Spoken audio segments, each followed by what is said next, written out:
దేవుని గణనామంలో అందరికీ శుభాభివందనములు తెలియజేసుకుంటున్నా. ఈ దినం దేవుడు మనకిచ్చినటువంటి నూతనమైన వాగ్దానం, అది కీర్తన గ్రంథము 84వ అధ్యాయము 11వ వచనం. యథార్థముగా ప్రవర్తించే వారికి ఆయన ఏ మేలును చేయక మానడు. దేవుడు స్పష్టంగాను యథార్థముగాను సత్యముగాను ఈ దినమున మనతో మాట్లాడుచున్నాడు. యథార్థంగా ఎవరు ఈ లోకంలో ఉన్నారు?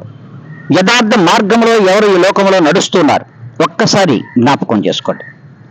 మనలను దేవుడు యథార్థమైన మార్గంలో నడిపించుటకు ఈ లోకానికి వచ్చాడు. లోకానికి వచ్చినటువంటి ప్రభుని యేసు క్రీస్తు యందు మనం ఏ దినమైతే యథార్థముగా నడుస్తామో, యథార్థముగా ఆయన యందు ప్రవర్తిస్తామో, వారికి దేవుడు ప్రతి మేలును అద్భుతమైన రీతిలో చేయగలిగిన వాడు కనుకనే ఆయన తన బిడ్డలకు ఖచ్చితంగా మేలు చేయక మానను అంటున్నాడు.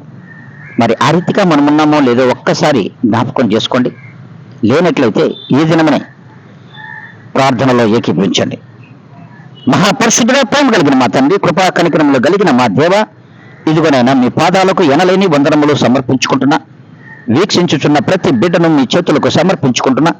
ఈ వాక్యానుసారమైనటువంటి వాగ్దానం చేత నడిపించమని ప్రతి బిడ్డను కూడా మీ పాదముల దగ్గర ఉంచుతూ నన్ను నేను మీ పాదాల దగ్గర తగ్గించుకొని యేసు క్రీస్తు యొక్క గొప్ప ఘనమైన నామములో అడిగి వేడుకొని ప్రార్థిస్తున్నాను మా తండ్రి. ఆమేన్.